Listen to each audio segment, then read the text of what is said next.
Welcome, Mr. Adderhold, and we will welcome the other members. I hope you had a good August recess and thought a lot about me, and Oh, yeah, I thought a lot about you. thank you. Absolutely. For the members here who may be surprised to have a hearing today, let me mention our thinking. I want to ensure that we continue our oversight responsibilities this fall so that we can better understand the agencies this subcommittee oversees, and so we can discuss what changes have occurred in these agencies under this administration. Today we welcome Jerry Radliff, the Deputy Director of the Community Relations Service at the Department of Justice, a position she has held since January of 2017. Deputy Director Radliff has a broad prior federal management experience with the National Science Foundation, the U.S. Citizenship and Immigration Services, and the former Immigration and Naturalization Service. She also served as counsel to the Deputy Attorney General for Immigration Policy and special counsel for the Justice Department's Office of Legislative Affairs. The Community Relations Service, or CRS, has a unique mission within the Justice Department. Rather than being focused on law enforcement or the administration of justice, it fills the gap, the administration of justice, it fills the gap that exists before those roles come into play.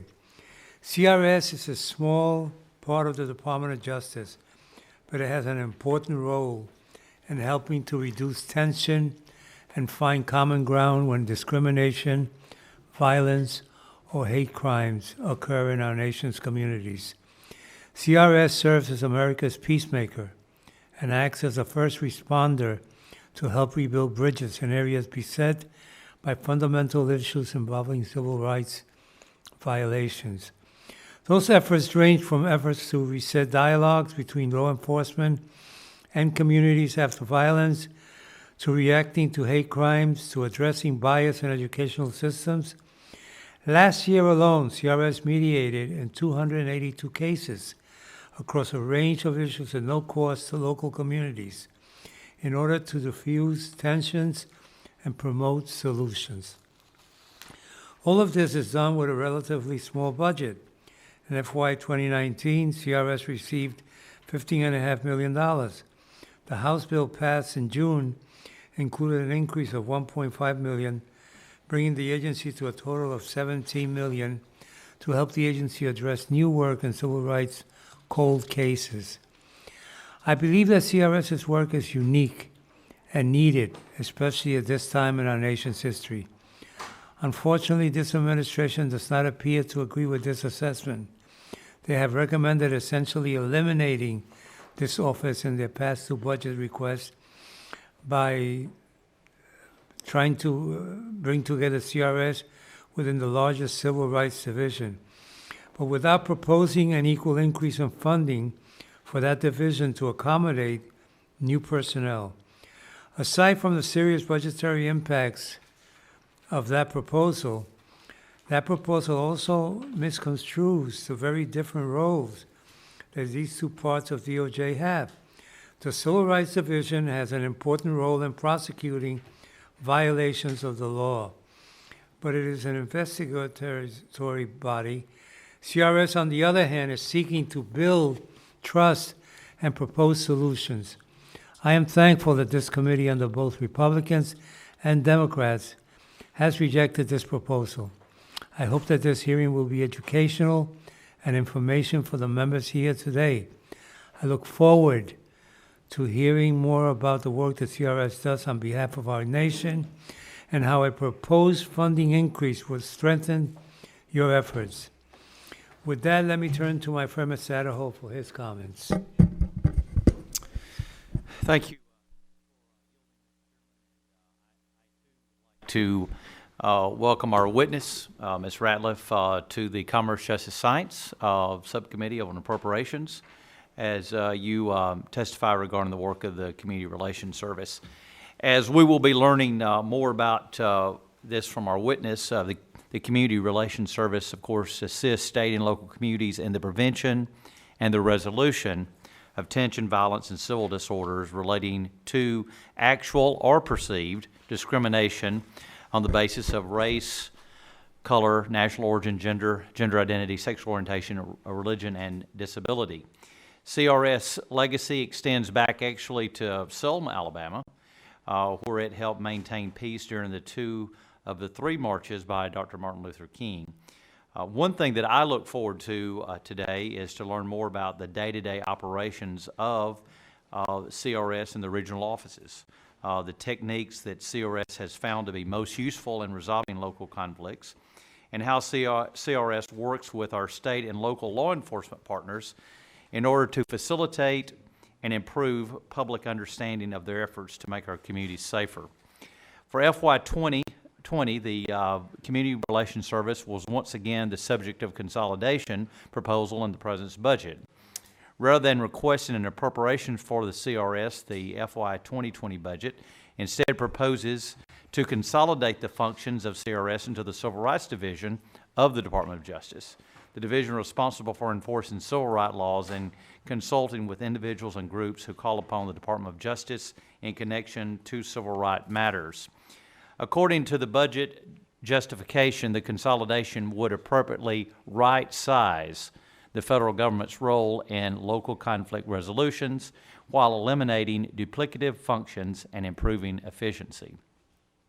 However, in contrast, the FY 2020 CJS, Commerce, Justice, Science, and Related Agencies Appropriations Act that was passed by the House this session maintained CRS as an independent component within the Department of Justice and increased the funding by $1.5 million. Nevertheless, we must continue to review the accounts under the jurisdiction of the subcommittee to find the efficiencies and eliminate the duplications. For this reason, I thank the chairman for holding this hearing so that we can learn a little bit more about it today. Certainly left unaddressed, deep-seated social conflicts can erode public distrust, and they can threaten the peace and the safety inside our communities. Accordingly, I deeply appreciate the efforts of our Department of Justice to protect the rights of all individuals, to live free from violence, to also live free from discrimination, and to also be able to worship freely. So, again, thank you, Ms. Ratliff, for appearing before us today. I look forward to your testimony. And Mr. Chairman, with that, I yield back. Thank you, Mr. Adderholt. Deputy Director, you're now recognized for your comments, for your opening statement. Please try to keep it to 5 minutes, and as you know, we will include the full statement in the record. Thank you. Thank you, Mr. Chairman. Chairman Serrano, Ranking Member Adderholt, and other distinguished members of the subcommittee, thank you for this opportunity to speak with you today. I am pleased to provide an overview of the mission and work of the U.S. Department of Justice Community Relations Service, or CRS. CRS serves as America's peacemaker for communities in conflict by mediating disputes and enhancing community capacity to independently prevent and resolve future conflicts. CRS was established under Title X of the Civil Rights Act of 1964, and its mandate was expanded under the Matthew Shepard and James Byrd Jr. Hate Crimes Prevention Act of 2009. CRS works with stakeholders to resolve community conflicts and prevent and respond to alleged violent hate crimes arising from differences of race, color, national origin, gender identity, sexual orientation, religion, or disability. With our unique mission, CRS is the only federal agency dedicated to assisting state and local units of government, private and public organizations, law enforcement, and community groups to build capacity to resolve conflicts based on our statutory categories. CRS helps facilitate the development of mutual understanding and agreement as alternatives to violence or litigation. CRS conciliation specialists are impartial and do not investigate or prosecute. Over the years, CRS has monitored almost every major civil rights-related public demonstration across the country, helping to ensure organizers are properly trained to maintain peace during these events and providing on-the-ground conciliation support. Our conciliation specialists share their mediation, facilitated dialogue, training and consultation expertise with communities experiencing conflict across the U.S. and in its territories. CRS staff travel to cities and towns to work directly with stakeholders and assist them in developing strategies to reduce tensions. Topics of discussion frequently include race, police-community relations, perceived hate crimes and bias incidents, tribal conflicts, and protests and demonstrations. The dialogues help communities develop action plans for building trust and strengthening relationships between groups, as well as resolving conflicts in neighborhoods and schools. CRS's programs include the Bias Incidents and Hate Crimes Forums and Protecting Places of Worship Forums that convene local and federal law enforcement and community organizations in educational discussions about hate crime laws and reporting, approaches to combat and respond to bias incidents and hate crimes, and best practices to help communities protect places of worship. With 16 conciliation specialists and 5 regional directors, CRS has provided services to community groups this year in over 150 cases through the end of the third quarter of this year. As in prior years, the majority of our cases are based on race, color, and national origin. However, this year, cases based on religion have also become an area of focus. For example, CRS has supported communities in 19 instances this year related to anti-Semitism, from the Tree of Life Synagogue massacre in Pittsburgh to the shooting at a Poway synagogue in Southern California. Incidents such as these increase tensions not only in the local communities in which they occur, but around the country as well. We anticipate that the trend this year of responding to an increased number of religion-based bias incidents and hate crimes will continue in FY 2020, in addition to our work in our other jurisdictional categories. And as always, we expect incidents and tensions based on race to comprise the largest share of our work. Programmatic activities planned for FY 2020 include completing updates to 3 facilitated dialogue programs and related tools and resources, and a new training course for stakeholders on skills for facilitating multi-party meetings. In terms of program evaluation, we will collect day-of-session feedback on the content and delivery of all of our trainings and programs, and we plan to pilot an assessment process to measure the longer-term impact of our programs, such as capacity building, strengthened police-community relations, and the degree to which participants have applied the knowledge and skills learned in the trainings. These evaluations will aid CRS in the ongoing improvement of our programs and allow the agency to respond to the ever-changing needs of our diverse stakeholders. Thank you for the opportunity to discuss the work of CRS and our commitment to serving communities as America's peacemaker. I look forward to answering any questions you may have. Thank you so much. I'd like to start by going over some nuts and bolts of how CRS performs. CRS's conciliation specialists provide their assistance on a voluntary basis at the request of officials or community leaders. Could you walk the committee through how such requests come in and how CRS decides which to support? Thank you for that question, Mr. Chairman. First of all, we receive requests from stakeholders for services. We receive referrals from offices like our U.S. Attorney's offices when they see an incident that they think might be appropriate for CRS to look at. And also, we proactively identify opportunities to provide services and then can reach out to stakeholders explaining what our mission is and what our programs are, and then working with them if they accept our requests for services. The way we identify which cases to pursue is really based on priority. Every year, there's always going to be more potential cases across the country than any office could address. We also work with communities not just in addressing tensions and conflicts, but communities working to proactively prevent as well as respond to hate crimes. So we are able to prioritize the cases where we think we will have the most impact, where we think there's an opportunity to build community capacity. We're small, and so part of our approach is helping communities develop the capacity independently in the future to assess and resolve their own tensions, to leverage our resources across an even greater spectrum. So our cases come from stakeholders who are interested in our services, where we think we will have the most impact, where there are the greatest tensions, and that's just an evaluation that is carried on at the local level. But there are cases where you see a need to offer your services and not wait for the folks locally to tell you they need your help?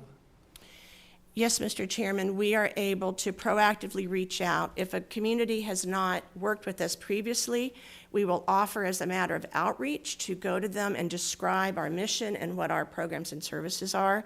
And often they will then over time work with us to decide if any of our range of services might meet their needs. Some communities are already able to address their needs on their own. Right, because that was the question I had. The engagement usually happens after a hate crime, a police shooting, a conflict at school or public facilities, after the event takes place, unfortunately. So we wanted to know, how do you promote a path to provide proactive support, which is what you started to answer, and if you have any further. Thank you, to Mr. say. Chairman. Yes, we have quite an array of ways that we do our proactive outreach.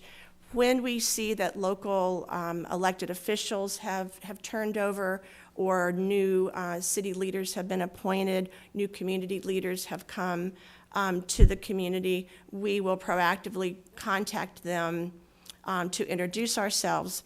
It's very important that we have reached out ahead of an incident to develop a relationship and trust. So our conciliators are going throughout their region to establish those relationships and renew and strengthen those relationships. We also have materials on our website. We have conducted webinars to explain our programs, in particular our hate crime forums and protected places of worship programs.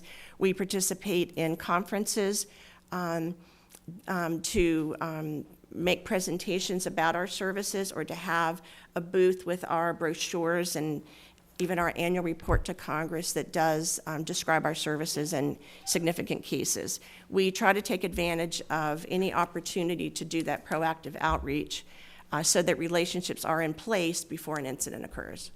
Let me just not dry this subject up, but so when you say proactive, is that you're making yourself available and known to the community in case they need your help. But do you see an area where you read in the paper something that there's something brewing, or some accusations have been made, and you step in and say, we can help deal with this?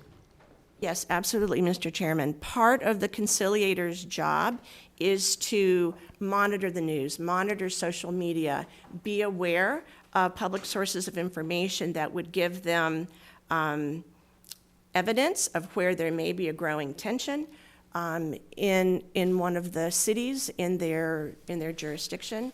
And then they will assess and monitor either off-site, by making phone calls, by going on-site to introduce themselves to the relevant stakeholders, or to strengthen the relationships that are already in place. Now, when CRS takes on a role as a mediator, does it reduce the likelihood that litigation might otherwise be pursued? Mr. Chairman, we hope so.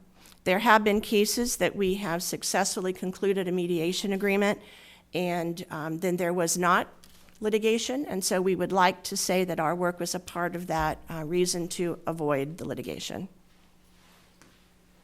Yeah, let me just, we're aware that CRS provides its services in a discreet manner that reduces the potential for misunderstanding and avoids unnecessary publicity that might interfere with confidence building and communications. How do you reconcile this with the potential benefits of publicizing CRS contributions to reducing conflict in communities, positive advertising, if you will? Mr. Chairman, we do take advantage of, as in your words, positive advertising in a way that does not reveal confidential details of our cases. For example, in our annual report, we do get waivers from parties before we divulge any details at all, even at a high level, about our cases. When we provide outreach, we do include relevant case summaries where we've been given permission from the parties and do not reveal details that would identify the particular parties involved, and certainly not specific conversations that occurred. But there is a lot that we can do and that we do to try to get the word out about the kinds of cases that we work on, the programs and trainings we offer. Certainly we can discuss and hand out our brochures and, as I mentioned, our webinars to talk about their services without stepping over the line of confidentiality. Thank you. Ms. Adderhold? Thank you. I understand the Community Relations Service stands ready to offer its conflict resolution service to communities across the U.S. And I know there are examples of CRS having a positive impact on communities, as you've mentioned. Judging from your FY18 annual report, CRS responds to a wide variety of isolated conflicts. What is the typical day like at one of your regional, I understand 10 regional offices, I believe? Is that right? Mr. Adderholt, we have 10 regional offices and 4 field offices that field. report to a regional office. What is a typical day like when they're not actually engaged in a particular dispute resolution activity on the ground or in a community? Thank you for that question. Most people who are aware of CRS know that we work to diffuse situations of actual conflict, such as a violent demonstration. That is certainly not 40 hours a week of work, and thank goodness it's not. But the bigger bulk of our work involves conflicts that don't include a present potential for violence or actual violence. Our facilitated dialogue programs, our mediations, our trainings are typically conducted after weeks or months of planning. So a lot of what our field staff are doing is working with community groups to plan these events that take legwork to be successful. For example, this year, we conducted 7 mediations. A mediation is not something that you do in a day. It is successful only after careful advance planning, working with the parties on the right agenda, multiple sessions. Our trainings are very similar, where we work with a planning group to make sure all the right stakeholders are involved, that the word gets out so we have a successful event, and that there are elements included in the planning that we call a leave behind. We don't ever like to do an event that's one session and then go away. We like to leave in place a structure, what capacity building, if you will, where a working group or a council is left in place where locally they can then take what we've discussed in the training or the facilitated dialogue and turn it into actions that are fitting of their local situation, that they are empowered to then work on implementing solutions on their own or with our support to address the tensions that led them to come to us in the first place. These are activities that, again, are not quelling of violence on the street, but are very, very important to addressing underlying tensions, historical tensions. We also conduct a lot of outreach. It takes time to develop and strengthen relationships that must be in place before we can successfully go to a party when there is an incident and have trust already in place. We also encourage our facilitators in the field to share their expertise, which they do quite a bit on panels, federal, state, and local panels, task forces and working groups that work to increase capacity, to reduce tensions, to prevent and respond to hate crimes. And they also share their expertise in meetings with senior government officials, working with the U.S. attorney's offices, local officials, city mayors, chiefs of police, and others. According to your website, CRS has regional and field offices, as we mentioned, that are strategically located throughout the country to maximize the availability of CRS services, meet the unique needs of the community they serve, and enable staff to deploy communities quickly in times of crisis. Some of these field offices serve a 5 or more state area. Couldn't a centralized CRS staff serve a vast majority of these states and the communities just as well? Congressman Adderholt, we have found historically that developing those local relationships before there's an incident is a key way to success. However, wherever we are located, whether centrally or spread out across the United States, CRS staff will work to achieve our mission as efficiently and effectively as possible. How do you allocate, determine the allocation of resources among these regional offices? Congressman Adderholt, first of all, we replace staff who have left through attrition or retirement. So when someone has left an office, because we are small, the average number of staff per office is 2 or so, give or take. Is that in the regional offices or the field offices?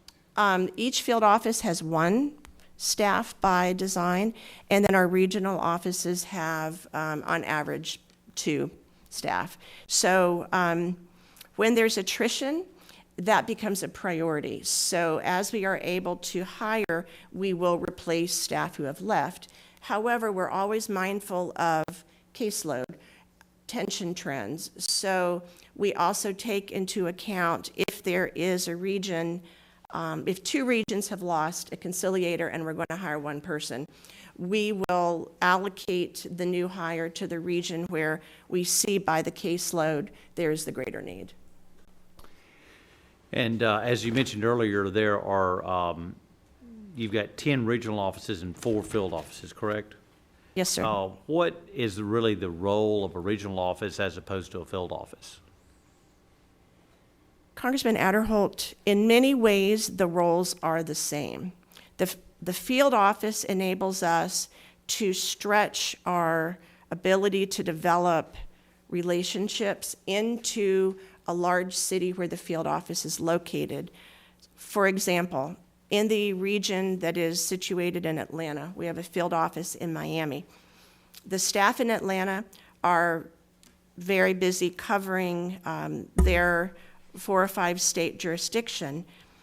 The population in Miami is such that it justifies having a person, in our view, dedicated there to develop those relationships, not just in Miami, but throughout Florida, so that when there's an incident, she's close by, she's able to more quickly deploy, and she's already has those relationships in place. And do you know the percentage of your budget that's spent annually on costs associated with travel and deployments? We can get you the specific figure. We do track that, and it varies year to year depending on the tensions and conflicts that the country's experiencing. And I know you don't have the exact numbers, but do you have an average number of days a year that a CRS staff in the regional office are actually deployed in the local community? Again, it does vary significantly year to year based on need, but we could get you specific figures for the last few years if that would be helpful. And then lastly, when CRS deploys to a particular community that's in conflict or that's perceived to be in conflict, do its specialists seek out and work directly with the stakeholders? Congressman, yes, absolutely. Our work is essentially supporting what stakeholders are doing. And they seek them out? Yes, absolutely. We seek out all of the stakeholders who are related to attention, whether it's a community group, a neighborhood, the local law enforcement, the local federal officials, the local elected officials, faith-based leaders. Our mission is to neutrally work with all affected parties. Thank you, Mr. Chairman. Thank you, Mr. Chairman. And Deputy Director Ratliff, thank you for joining us today, and thank you for your work. I want to start by reviewing some numbers with you, numbers that appeared in your recently published Community Relations Service 2018 Annual Report that highlights the enormous and growing problem of hate crime in this country. The FBI's hate crime statistics report, released on November 13, 2018, showed a 17% increase in reported hate crimes from 2016 to 2017, including the following: an 18% increase in hate crimes related to race, ethnicity, and ancestry, a 23% increase in hate crimes related to religion, a 66% increase in hate crimes related to disability, a 48% increase in hate crimes related to gender, and increases in hate crimes related to sexual orientation and gender identity. As far as I went with it, to the best of your knowledge, is that an accurate rendition of the statistics in the report?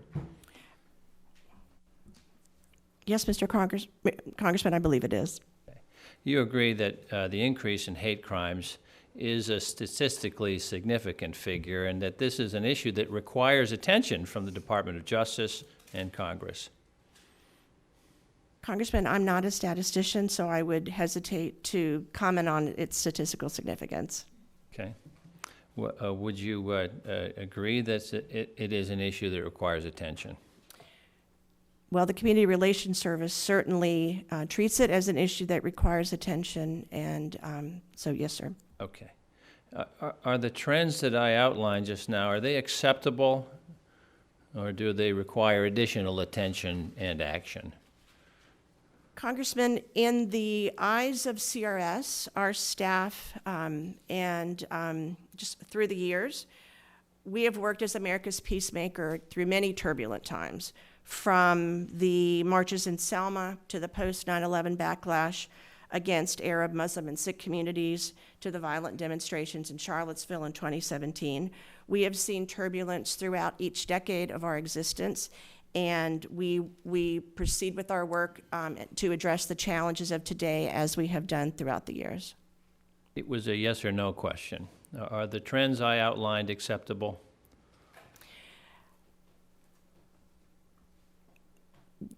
Congressman, even one hate crime is not acceptable, so I would say no. Thank you. Now, the 2018 CRS annual report also states, quote, "With its unique mission, CRS is the only federal agency dedicated to assisting state and local units of government, private and public organizations, law enforcement, and community groups to resolve conflicts based on these aspects of identity, whether related to an individual's race, religion, gender, or other statutory category," unquote. It also states that, quote, "CRS works with community groups to resolve community conflicts and prevent and respond to alleged violent hate crimes arising from differences of race, color, national origin, gender identity, sexual orientation, religion, or disability." And from your testimony this morning, I take it that was very much in line with these statements as well, correct? Yes, Congressman. But the administration's fiscal year 2020 budget request eliminated the Community Relations Service and moved the function to the Civil Rights Division, correct? Congressman, yes. While this committee has rejected this proposal, if it went through, the net result would have been a reduction in staffing from 54 employees to 15 employees, and a budget reduction from $15.5 million to less than a third of that, $5 million. Question is, are your employees busy? Do they have enough work? I assume they must have enough work given the alarming increase in hate crimes reported by the FBI.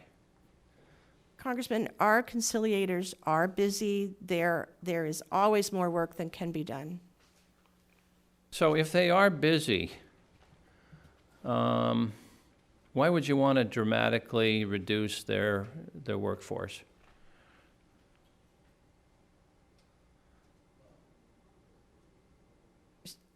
CRS is committed to, at any funding level, Congressman, doing all that we can to work with communities who are seeking to reduce tensions and prevent and respond to hate crimes. At any funding level, there will be more work that can be done to support communities, and that is why we prioritize the cases where we think we will have the most impact. Well, in light of the worsening statistics that we've seen and the unique role that CRS plays in addressing those issues, what sense does it make for DOJ to gut the programs that are best suited to address hate crimes and violence in our communities? We are committed to working as efficiently and effectively as possible. There are always ways that we can leverage our resources and technology to do even more with what we have. And again, no matter the year and no matter the funding level, there is more work than any office could do to support communities working on these issues. And at any funding level, we must prioritize the cases where we can have the most impact. Well, last question. Don't you think this sends the wrong message, cutting funding, cutting employees, cutting the budget for this really important agency? Mr. Congressman, CRS is focused on achieving our mission and fulfilling our mandates. Thank you. I yield back, Mr. Chairman.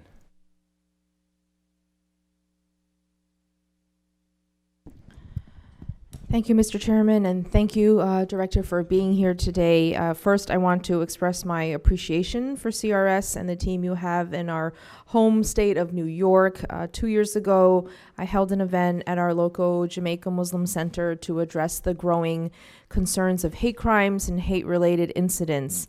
And CRS played an integral role in addressing a lot of the concerns that came from our constituents. Additionally, I want to commend you for your collaborative work to develop and launch the DOJ hate crimes website. Hopefully that will be very helpful. I want to piggyback a little bit about what my chairman and Mr. Cartwright have talked about, specifically in regards to anti-immigrant sentiment.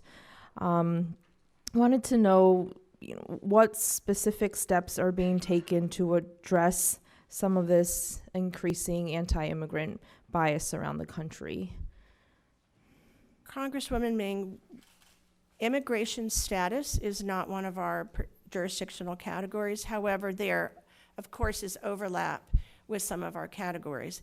And when an incident is jurisdictional, we will work with the community groups, whether the perception is of a tension related to race, color, or national origin, or under our Hate Crimes Prevention Act jurisdiction related to preventing or responding to a hate crime. So throughout our caseload, you will see jurisdictional incidents where the community groups may, from their perception, think there is an immigration status related issue. And from our perspective, we are working with them on our jurisdictional categories. So that work would include our facilitated dialogues, our trainings, our mediations, our consultations, and sharing best practices work. Thank you. What type of support do you receive from other DOJ divisions to maybe collaborate on strategies to address some of these, for example, white supremacist fueled hate violence, and how is CRS collaborating with local law enforcement around the country to address these issues? Thank you for that question. We do leverage department resources when appropriate. We also work together on department initiatives, including the one you mentioned. Under the Hate Crimes Enforcement and Prevention Initiative, we have played a large role in the development of the Hate Crimes website, as well as community-facing hate crimes training that will be piloted next year. There are times during deployments where we will work with the COPS office to conduct facilitated dialogues between law enforcement agencies or between a law enforcement agency and community groups dealing with conflict. Some of the Department of Justice components we would not have reason to work directly with, but we are always coordinating with our colleagues and coworkers to share resources and best practices. In terms of local law enforcement, in fact, most of our cases, the largest slice of our cases, involve, in one way or another, local law enforcement. So they are always one of our first stops in introducing ourselves, getting their perspective as we're neutral in terms of conflicts, and supporting their needs, sharing best practices that we're aware of. and referring them to other experts as needed to hear from their perspective directly, and also to support their needs as we support all of our stakeholders' needs. Thank you. And finally, I just wanted to ask about two of the more newly updated programs, engaging and building partnerships with Muslim Americans and partnerships with Sikh Americans. As you know, these programs include presentations designed to raise cultural awareness about Muslims and Sikhs and share best practices with law enforcement. Wanted to ask about the current status of those two programs and presentations. Are they being actively deployed? Are the materials publicly available? Yep. So thank you for that question as well. The Engaging and Building Partnerships with Muslim Americans and Sikh Americans trainings, actually two parallel trainings, are ones that we recently updated over the last 2 years. We worked with Muslim American and Sikh American groups to advise us on the content. We conducted a focus group with law enforcement because they are the target audience for these trainings to make sure that the content resonated with them and their needs. And we just recently held the last law enforcement focus group, updated the content to meet their needs, and we will now be in FY20 rolling out the new content for use across the country when requested. So far this fiscal year, we have facilitated the trainings in Texas and New Jersey, again, conducting evaluations at the end of each session to refine the content.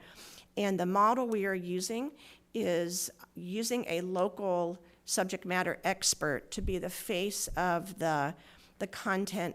So for example, when we are facilitating the Muslim American training, we will use a Muslim American expert who we have trained to present the content, answer questions, and then our conciliator is also present as an overall facilitator, and then to guide the audience to developing action plans for what actions they can take based on the training to better strengthen their own engagement with those populations. Would you be able to share some of these materials and trainings with our committee? Yes, absolutely. Interested in them. Thank you so much. I yield back. Thank you.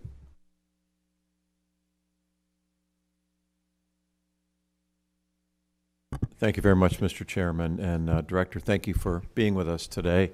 You have incredibly important work to do, and we appreciate you taking the time to speak with us. As Congressman Cartwright mentioned, in your written testimony, you state that an FBI report showed that a 17% increase in hate crimes has occurred between 2016 and 2017. And of course, that's just the reported hate crimes. You also state that CRS anticipates this trend to continue and that your office will be asked to respond to even more occurrences in fiscal year 2020. Given this, would you agree that CRS's work is increasingly important in today's society? Congressman, we believe that our work has been important since the 1960s when we were founded. As the specific nature of the conflicts facing this country have changed with the decades, we have adapted to meet the diverse needs of our stakeholders, but we have felt that each year, each decade has brought its own very important challenges, including today. Does your agency have the ability or the expertise to try to analyze what hate crimes are occurring in our present-day society at all? You devote any work to that? Congressman, did you say to analyze why they are occurring? We do not have a unit dedicated to specifically analyzing why hate crimes are occurring. We are always, all of us, seeking best practices and research, working with experts to try to understand the latest research that would inform our programs. But we certainly could not speak as to the source for these hate crimes and bias incidents.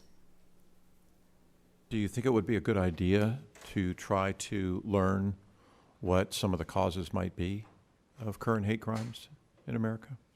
I think that the the causes of hate crimes and bias incidents, there's certainly not one cause, there's not 5 causes. I think they're very complex issues that that lead based on the community group affected, based on the locality, to why a hate crime or a bias incident would occur.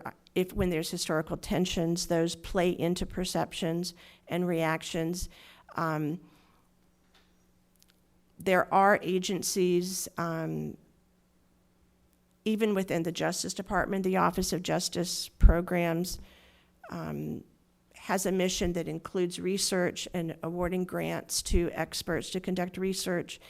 And I'm not an expert on the scope of their grants and research, but as a small agency, we remain focused on our core mission, which is to support communities working to reduce the tensions and respond to hate crimes. And certainly at this time, we're not seeking to divert from that mission. Can you share with us why you believe the administration has proposed to eliminate your agency? The administration is focused on streamlining and prioritizing efficiency and effectiveness. Do you think, given the recent increase in hate crimes in America, that it's a good idea to do away with your agency? At CRS, we are focused on advancing our mission, on working on our mandates of impartiality and supporting community groups. What is your mission? Our mission under the Civil Rights Act of 1964 is to work with communities that are seeking to reduce tensions and conflicts based on race, color, and national origin. Our mission was expanded in 2009 with the Hate Crimes Prevention Act to include 5 other categories: religion, disability, sexual orientation, gender, and gender identity, where we can support communities who are working on those 5 categories, as well as race, color, and national origin, to respond to and prevent violent hate crimes and the perceptions thereof. Thank you. Are you aware that the Department of Justice has been pressuring the Equal Employment Opportunity Commission to reverse its position that the Civil Rights Act prohibits employment discrimination based on gender identity or sexual orientation? Congressman, I am not aware of the details of that issue. I didn't ask if you were aware of the details. I was asking if you were aware of it at all. No, I'm not, Congressman. Let me make you aware of it. Thank you, sir. I'm reading from a Bloomberg Law Daily Labor Report posted August 13th, 2019. The Trump Justice Department is urging the Federal Employment Rights Agency to change its position and tell the U.S. Supreme Court to rule that businesses can discriminate against transgender employees without violating the law. So now we're all aware of it. What do you think of that? Congressman, I am focused on supporting CRS's work. We do work with communities addressing transgender-related conflicts and tensions. In fact, this fiscal year, we have had 12 such cases in states ranging from Florida, Illinois, South Carolina, Tennessee, Michigan, North Carolina, Washington State, Missouri, and D.C. There have been cases, as I'm sure you're very well aware of, where a transgender woman has been sexually assaulted, a black transgender woman was fatally shot, another transgender woman was murdered. Those are very concerning cases where we have had the privilege of working with community groups to support their work to prevent and respond to these types of heinous incidents. Following up on that work, we have just updated a training that we will be piloting in the next few months. It's for local law enforcement who are interested in strengthening their engagement with transgender communities. It's called Engaging and Building Relationships with Transgender Communities. So this is a very important part of our jurisdiction. Having said that, and I appreciate you using the adjective heinous in relation to those cases that you're handling and helping with currently, I would have to assume then if there was a reversal of protecting people of transgender, that would be equally heinous. Congressman, we're focused on our work. And that currently is your work, but if the Department of Justice is successful, it wouldn't be your work anymore. Is that good or not good? Congressman, we are focused on our work and fulfilling our mission as America's peacemaker, and we're committed to that mission. Thank you.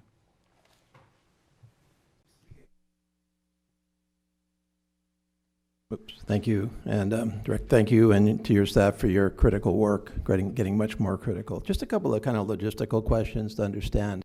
You've talked about stakeholders a number of times. Who are they? I mean, who can come to you? Congressman, anyone can come to us. We work with federal, state, and local elected officials, city managers. We work with law enforcement at the federal, state, and local level. We work with faith-based groups, schools. We work with civil rights organizations, community groups. We want and must work with all groups related to a conflict because as a neutral body, we must hear from all sides and equally work with them so that we have all of their trust. Okay. And you talked about how U.S. attorneys are one of your sources, correct? What are they bringing to you? Just, I'm trying to get to a big picture of you and your department, CRS, are kind of acute observers, independent observers of the state of our society. So I'm trying to use you to understand what you think is happening out there and where the priorities should be. So U.S. attorneys, what are they telling you they want you to work on? Well, Congressman, the U.S. attorneys are, in terms of their intersection with our mission, they certainly are focused on hate crimes, prevention and enforcement. The department has a priority, of course, focused on hate crimes and a department-level working group that includes CRS as well as the U.S. Attorney's offices, Civil Rights Division, et cetera. So are they primarily bringing to you hate crimes? Is that their concern, the U.S. attorneys? U.S. attorneys will refer hate crimes-related incidents to us. They also will refer, when they believe it's appropriate, incidents that would fall under our Civil Rights Act jurisdiction. If there is an officer-involved shooting, for example, and a perception that it was motivated by race, they have at times suggested to the local law enforcement and at the same time suggested that we reach out to offer our services. I think we hear from them related to both of our jurisdictions. Okay. I think your testimony was that you've covered about 150 cases through 3/4 of this year. How many more are out there that you would have taken if you had the resources? I mean, just that you would feel credible. Let's say you could just really take any case that you felt was a priority and that should be taken. What kind of volume are we talking about? Are we talking about 3 times that, 5 times that, 150 about right? Congressman, we're not able to quantify that. I'm just asking for your gut. I'm asking for I'm not asking you to quantify it. I'm asking you for what you think. How many things come into the office or that you prioritize that you think, yeah, this would be worth working on through the same time frame? Congressman, part of the difficulty in answering your question is that there are times when we reach out to a community group and the timing is not right from their perspective to work with us. So I don't know how many cases would fall into that category that we wouldn't have had the opportunity to address anyway. Would you say that there's a lot more demand for what you do or other people do in society than what we're actually doing? Is that a better way to answer this, or are we about right now? Congressman, I would say yes, that's been true each year of our 55 years of existence. Okay. When you sit down among your folks and evaluate your cases and take a look at your cases and look at, I assume that you sit there and look at themes within your cases and root causes within your cases and try to extract some bigger picture lessons and initiatives. Are there areas where you believe that federal law is insufficient, where you say to yourself, wow, I just wish we had a law that did this? Are there areas of that? Are we deficient in our hate crimes federal legislation, our civil rights legislation, our race-based legislation? Congressman, that is not something we have analyzed. We have not identified any such areas. Any gut feelings for that? Are there areas where the communities that you work with feel that there's not enough attention from the federal government? Congressman, that is something that we can take back to the department.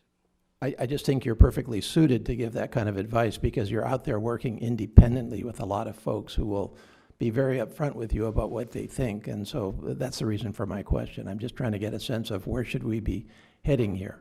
And so then in the same spirit, you've worked over a number of decades now. If you look out into the future, you've prioritized hate crimes. Part of that is statutory and part of that is your observation. You've also identified in your testimony that that areas of concern from a religious division perspective are on the rise. Are there one or two areas where you're just saying from your own priorities, yeah, we've got to work in that area a lot more because we've got to get ahead of that? Congressman, we care about all areas of our jurisdiction equally. We are concerned that every year, the largest percentage of our cases are not just related to race, but related to African American tensions, the overwhelmingly largest percentage of our cases, every year since our inception. We also are concerned that religion-based cases, including anti-Semitism-related cases, are rising. We are concerned with the number of crimes, hate crimes being committed against LGBTQ, particularly transgender cases. We are concerned about all of our categories of jurisdiction. We are concerned about disability-related incidents.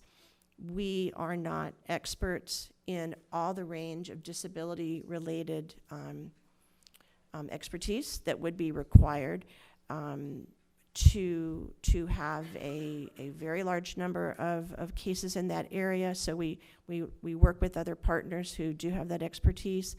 But even though our numbers are small in that area, we care very much about those cases. I would say we watch our statistics, we look for trends, we try to respond. At the end of the day, we care about every single case and every case that goes unworked. Understood. Thank you very much.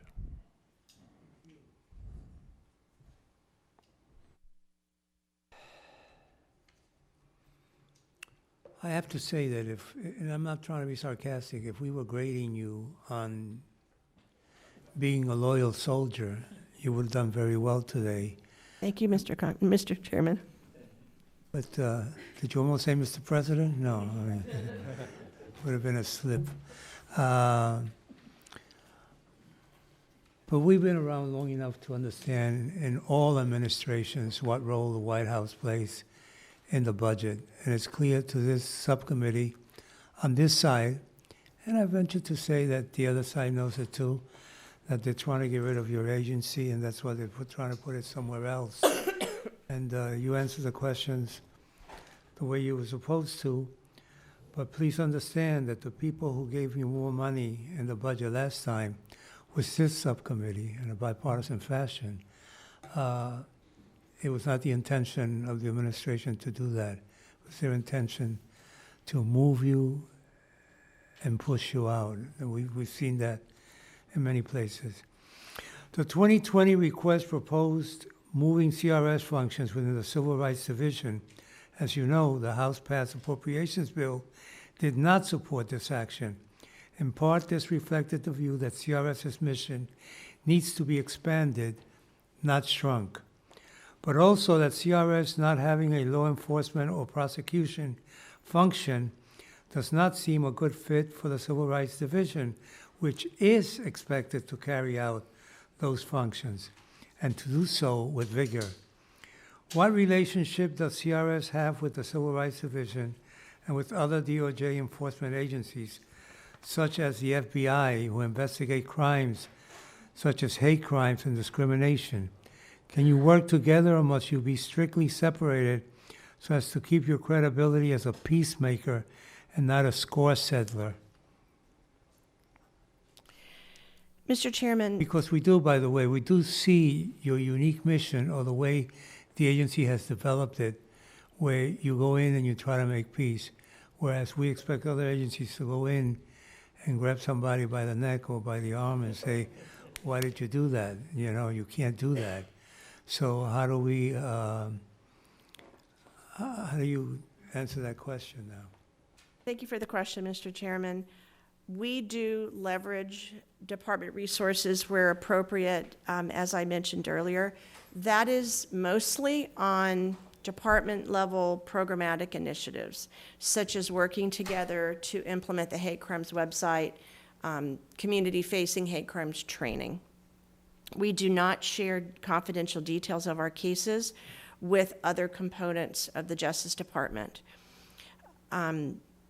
We do at times have appropriate case to coordinate with, for example, as I mentioned before, the COPS office, when we are both working to facilitate dialogue between local law enforcement community groups or between law enforcement groups. Those would be cases where we are certainly not divulging any confidential information.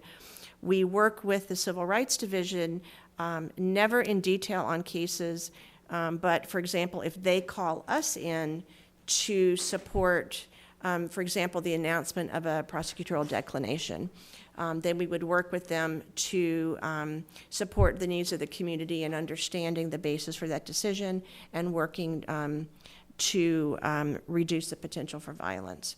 But we would rather fall on our swords than divulge confidential information to any inappropriate source. So you do work with these agencies, but there's still information that you don't give them or pass on to them because you need that information in order to build your trust in the community. Is that it? Yes, Mr. Chairman, we could not do our work. We would have no trust if we were not able to keep our information confidential. Thank you. The CRS Northeastern Regional Office, based in Manhattan, handles CRS's work in Puerto Rico and the Virgin Islands. In 2017, for example, school officials in Ato Rey, Puerto Rico, requested CRS services to help address community concerns about disparate treatment based on race and color. How does CRS follow issues in Puerto Rico from such a distance? Is it all done with a team flown from New York? Congressman, the work in Puerto Rico is very important to us. We had 6 cases in Puerto Rico in FY18. Not only did we have staff volunteer to deploy in support of FEMA for the hurricane recovery efforts, but we also have staff dedicated to the needs that relate to our jurisdiction in Puerto Rico. For example, most of those cases in FY18 had to do with perceptions of disparate access to resources relating to the hurricane recovery. Those were cases where we were able to work with FEMA and the local stakeholders to share information and ensure that access to recovery resources was as fair and equitable as possible. In addition, the schools in Puerto Rico have asked us to come back when they, not this year, but as soon as they feel ready, to work with them to address school-based tensions, and we look forward to doing that work. So a lot of your work was with FEMA and agencies as such, and trying to find out how they were treating Puerto Rico. I mean, we heard about it, we saw it in many cases, but it was hard at times to prove that they were not getting the same fair treatment that they should have been getting and that other people got. Mr. Chairman, in addition, there are often perceptions of disparate access in a chaotic environment, and which is it's just as damaging as actual disparate impact as well. And we work on both categories to try to mitigate those impacts. Deploying CRS personnel so far away must entail a significant commitment of personnel for a length of time. How does the Northeastern Regional Office ensure it has the capacity to meet demand for its services? Mr. Chairman, our conciliators and regional directors coordinate among themselves to ensure that we are meeting the highest needs. So if there is a case in New York that one of our two conciliators who are located there can't get to because they are meeting other needs within the region, we will, through headquarters, coordinate with the other regions to identify staff to deploy to the region. Our interregional deployments are a tool we use to ensure that we are meeting the highest needs where we can have the biggest impact.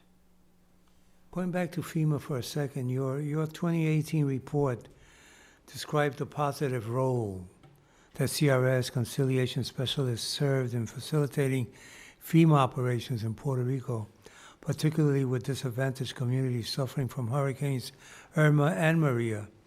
Would you describe that effort as having a lasting impact on FEMA community relations? Is the experience transferable to other government community areas of potential conflict, you think? Mr. Chairman, yes, absolutely. FEMA showered our staff with praises for the work they did on those deployments, and we do believe there are lessons learned from that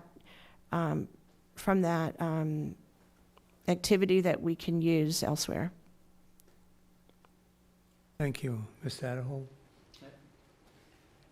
Thank you. I understand that CRS plays a role in the Department of Justice's ongoing effort to strengthen the relationships between local communities and law enforcement officials.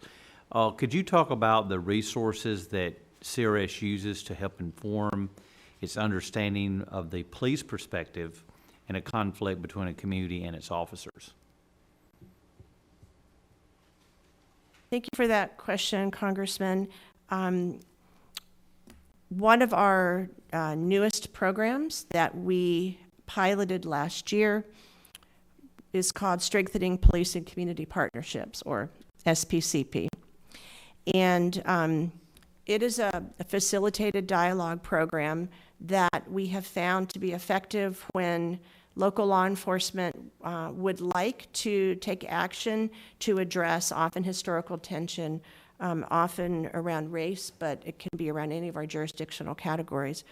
So, for example, in FY18, we conducted 2 such programs. One was in Erie, Pennsylvania, and one was in Topeka, Kansas.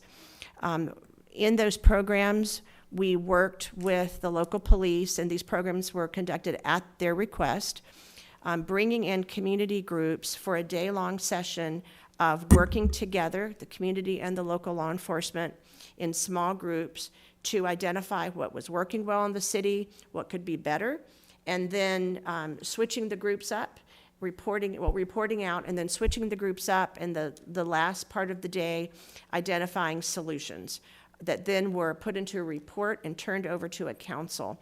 The council in both cities is comprised of local law enforcement and officials as well as community groups. That council, in both cases, has been working since that session to implement actual actions that were identified during the actual day of the dialogue. For example, I can tell you that the Erie, Pennsylvania Council is still meeting. In fact, I believe they have a meeting next week. They have scheduled training. They're working on a victims assistance program, and they are asking CRS to support some work in schools to address tensions as well. Okay, thank you. According to a New York Times article, the Antifa movement believes that violence is justifiable form of protest, Has CRS attempted to engage with the members of this community in an effort to prevent their violent acts or hatred they espouse toward law enforcement and people with whom they disagree? Congressman, as I've mentioned earlier, part of being neutral is to reach out and be willing to dialogue with all stakeholders. I can tell you, though, that when we at times have reached out to Antifa, they don't return our call. So you've attempted to engage? We have in certain cases, yes, absolutely attempted. And as far as training CRS staff to maintain neutrality, there may be times when they might tend to identify or maybe sympathize with one side over the other in a community conflict. What do you do to try to maintain that neutrality and try to make sure that they're going into it from a neutral stance? We focus on the importance of neutrality every year. In fact, this summer we had our annual staff conference, and one of the significant activities of the conference, led by our general counsel and our regional directors, was a panel where we reviewed various case scenarios and discussed neutrality implications and actions and better actions that could be taken to emphasize neutrality. So it is a very important topic to us, and we do weave it into our professional development activities. Are there any activities that the CRS staff are advised not to participate in because they exceed the role of a neutral facilitator? Congressman, we have some general guidelines. Much of neutrality is a case-by-case basis. But for example, we have some very clear guidelines that if a conciliator is at a demonstration, they shouldn't be buying a T-shirt and wearing it or wearing a button. I mean, there's some very black and white guidelines, but a lot of the challenge of neutrality is not so clear-cut and something that we work at and discuss all the time. Thank you. Thank you, Mr. Chairman. Thank you, Mr. Chairman. And, Deputy Director Ratliff, I want to ask you about the vacancy at the top of CRS. According to the Washington Post, the position of Director of CRS is one of 145 key positions in the federal government, requiring Senate confirmation that has not yet received a formal nomination from the current administration. We are now nearly 3 years into this administration's term, and your director position remains vacant. I suppose that's why you're here instead of a director testifying. Question is, what are some of the challenges that you have faced over the past 2 years, given that you are serving really in an acting role at CRS? Are there limitations on the acting director that are not imposed on a Senate-confirmed director? Congressman, I can't think of any specific limitations other than just time.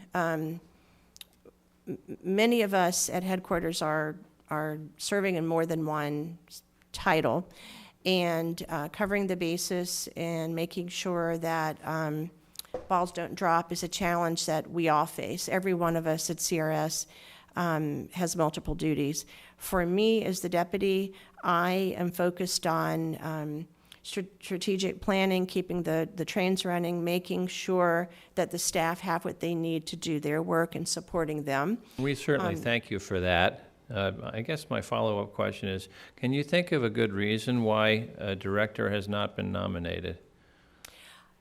Congressman, I am not aware of the plans in that regard or the reasons behind it. All right, I want to jump over to a topic the chairman just raised, and that was about the mission of CRS.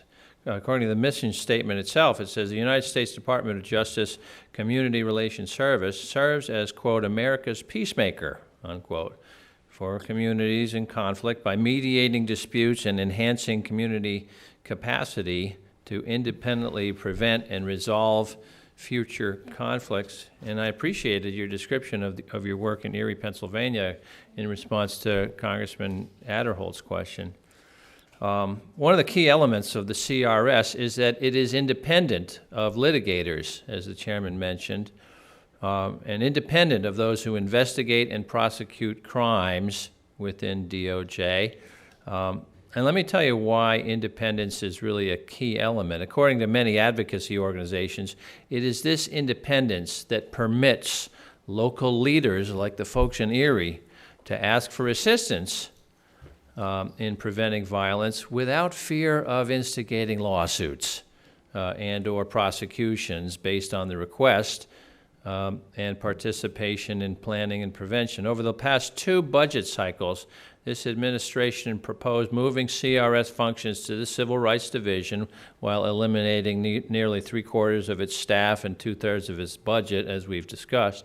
Putting aside the obvious issues with the staffing and the funding, I want to talk about the wisdom of merging CRS into the Civil Rights Division. Now, Assistant AG Lee Loftus stated in 2018, quote, "We are very aware that there are some potential issues if you combine them, because there needs to be some segregation between CRS and its responsibilities under the Civil Rights Act and the function that the Civil Rights Division may have in its regular investigative and prosecution responsibilities," unquote.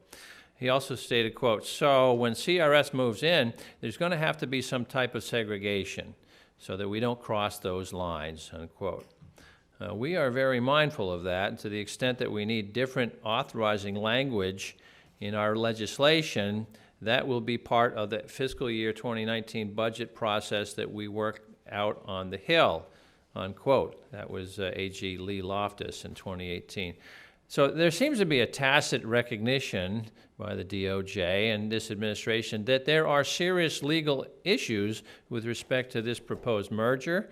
The overall savings from this proposed move would be $10 million, which is a lot of money, but represents a small fraction of the overall DOJ budget. My concern is this merger would potentially reduce the efficacy of the CRS by eliminating that key independence from prosecutors. Do you agree with the civil rights advocacy groups that CRS should be a separate component under DOJ and not a part of the Civil Rights Division?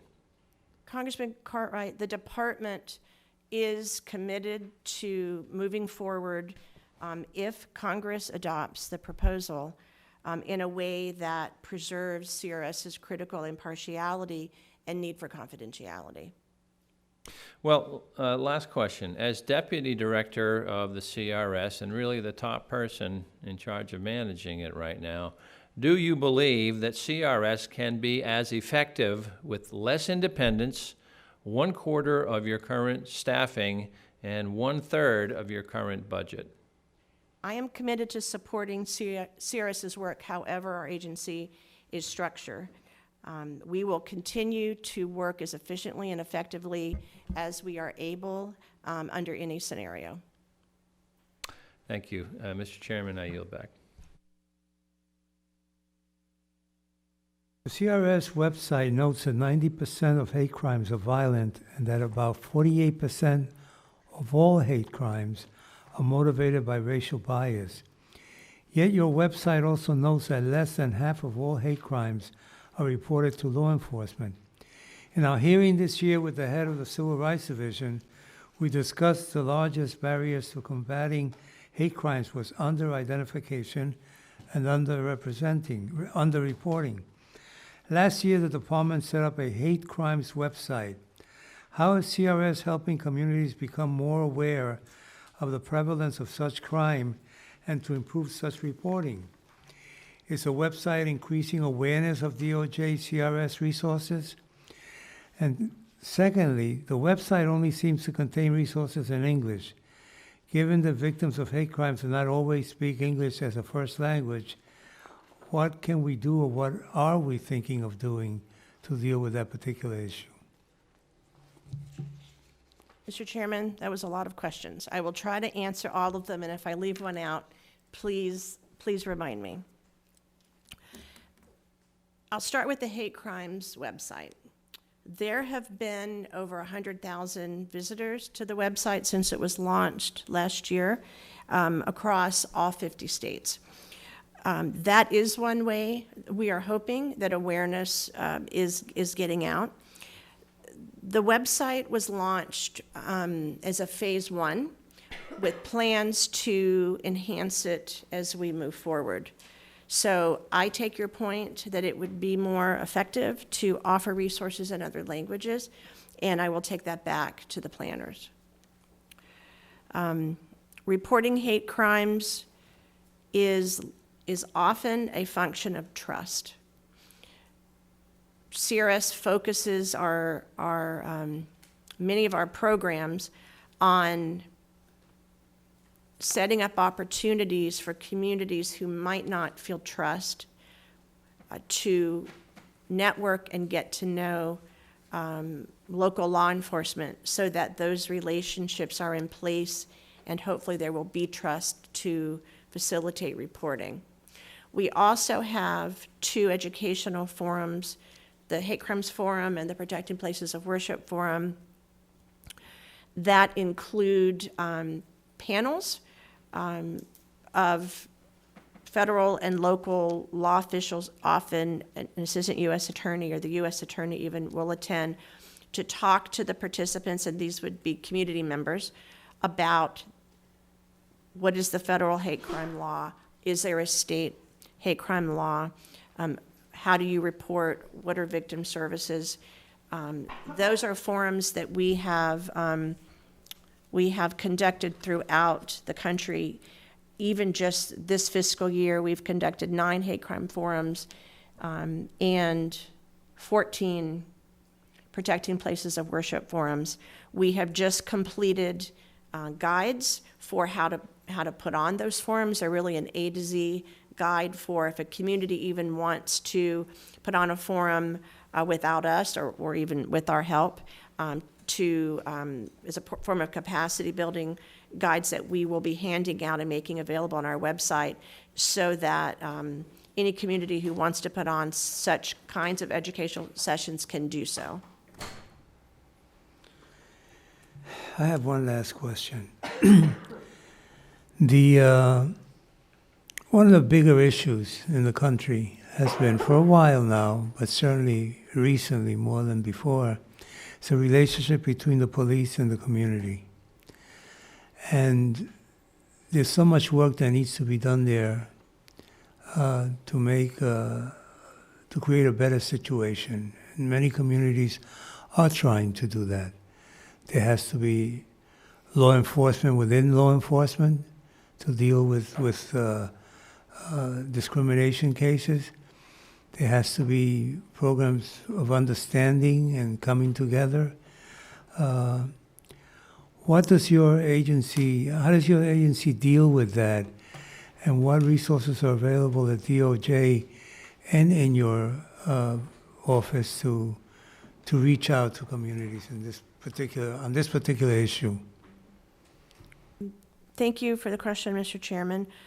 As I described with the Erie, Pennsylvania example, one of our programs that we developed last year is called Strengthening Police and Community Partnerships, or SBCP. It is a program that is customized for some of the scenarios you've described. When there are historical tensions or a recent incident between police and community groups, and the police, often there's a new police chief who is willing to sort of try to make a fresh start with the community. We will set up a day-long session, and these are planned not in a vacuum, not just with the police chief, but with a planning group that includes the key community members. So there is buy-in and credibility in the session to sit the parties down, to talk through what are their perceptions of what works and what doesn't in the city, and then what do they think could be done for improvement. We do not come in and impose solutions. If solutions are not generated locally based on their understanding of what would work, it cannot be successful. So we are behind the scenes facilitating those discussions, and then we set up a council that will take the solutions that have been identified, we put it in a report, and then they meet on their own cadence to implement the solutions that the community and the law enforcement identified. So this is not just a one day and it's solved session. This is a day session that then lives on through this council that's comprised of law enforcement as well as community groups who then implement solutions that they think will address the issues that were raised. That is one of the scenario you described. We also have a similar program called the City Spirit, where if the police issues are just part of a larger range of challenges, we can do a similar facilitated dialogue session that is not just focused on the police in the community, but other city officials. And we also have community dialogues tailored to race and other jurisdictional issues to enable community groups to come together, express their perceptions, and hopefully build relationships and trust to improve those relationships over time. Well, I appreciate that. There's so much that needs to be done in that area, and it's not an easy one at times, but one where there are a lot of people who want the situation to be better. There's trust in their local police, that there's support for the local police, but that the local police also respect and understand and not bring any of their personal feelings they may have growing up or something into their job. So it's a very difficult situation, but one that we must deal with and must resolve. Without a community that has a relationship between the police and the community, it just won't work for either side. So thank you. Mr. Adderhold? Oh, Chairman, I don't have anything else. Mr. Cartwright? No more questions. Well, we thank you. You're probably glad to hear the last three comments, We thank you for the work you're doing. We hope you understand that our comments are not meant to be critical, but rather we have certain beliefs, and we also understand that you can't get up here and agree with us on why you're not getting more resources and more support and so on. And it's all part of what we're dealing with in this country, trying to deal with a lot of things. But I personally, from my personal viewpoint and a prerogative I always take on my birthplace, do appreciate the fact that you pay attention to the territories, Puerto Rico and the others. If I accomplish one thing in Congress, it's that little by little it's beginning to change the language. It always was the 50 states. And now you hear a lot of chairmen of committee and ranking members say the 50 states and the territories, because we're one family, and a lot of people seem to forget that. Thank you so much. Thank you for this opportunity.